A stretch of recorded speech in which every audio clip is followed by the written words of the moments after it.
আছেন নাম আপনার দায়িত্ব আছে? আমার নাম সৌরভ নন্দী, আমি হিউম্যান রাইটস বোর্ড এই মানবাধিকার অর্গানাইজেশনের ন্যাশনাল প্রেসিডেন্ট। আজকে আপনাদের কি কর্মসূচি? আজকে আমাদের কর্মসূচি বলতে আজকে আমাদের বিশেষ করে হেলথ ক্যাম্প চলছে এবং তার সঙ্গে আইনি পরিষেবাও চলছে। আমরা কিছু ফ্রিতে স্কিল ডেভেলপমেন্টও নিয়ে এসেছি, তারও আজকে আমাদের সূচনা হচ্ছে।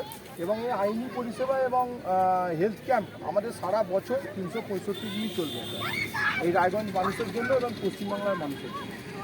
উদ্দেশ্যটা কি? উদ্দেশ্য হলো, দেখুন, আমরা চাই যে চিকিৎসা ব্যবস্থাটা গ্রামের দিকের মানুষ আরও ভালোভাবে পরিষেবা পাক এবং চিকিৎসা ব্যবস্থাটা আরও উন্নতি হোক গ্রামগঞ্জের দিকে। আর আমাদের উদ্দেশ্য এটাই, যাতে মানুষ বিনা চিকিৎসায় মারা না যায়, এইটুকুনি আমাদের উদ্দেশ্য, তাদের প্রাণ রক্ষা করা। আর সারা বছর ধরে চলবে আপনাদের? সারা বছর চলবে। আর আমাদের আরেকটা উদ্দেশ্য সেটা হলো আইনি পরিষেবা। আইনি পরিষেবাটা মানুষ এখন যেভাবে অসহায় হয়ে পড়ছে, সেই জায়গা থেকে দাঁড়িয়ে আমরা আইনি পরিষেবাটা দেবো, যাতে মানুষ তার যে অধিকার এই হিউম্যান রাইটসের ব্যানারে, সেই অধিকারটা সে আমাদের আইনের মারফত দিয়ে পেয়ে ডাক্তাররা তো থাকছেন আমাদের অলরেডি।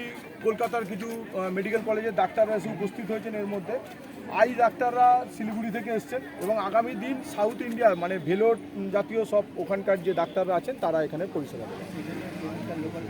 এখানকার লোকাল ডাক্তার আমাদের আছেন প্রত্যেক কজনই। এই রায়গঞ্জের যে লোকাল ডাক্তাররা আছে, ডিএন মজুমদার, উনি তো আমাদের পুরো বিষয়টা সাপোর্ট করছেন। বিদ্যুৎ বাবু আছেন, উনিও সমর্থন করছেন, বিদ্যুৎ ঝা। আরও এখানকার লোকাল সব ডাক্তাররাই আমাদের সমর্থন করে। এখানে যে টেস্টের কোনো মানে শারীরিক যে টেস্ট হয়, সেই টেস্টের কোনো ব্যবস্থা? হ্যাঁ, এখানে আমাদের যে অফিস, যেখানে আমরা এটা কন্টিনিউ চালাবো, সেখানে আমাদের টেস্ট, মেডিসিন পরিষেবা এবং তার সঙ্গে সঙ্গে আমাদের ডাক্তারি পরিষেবাটা থাকে। আইনি পরিষেবা তো আমাদের সারা বছর এটা থাকছে।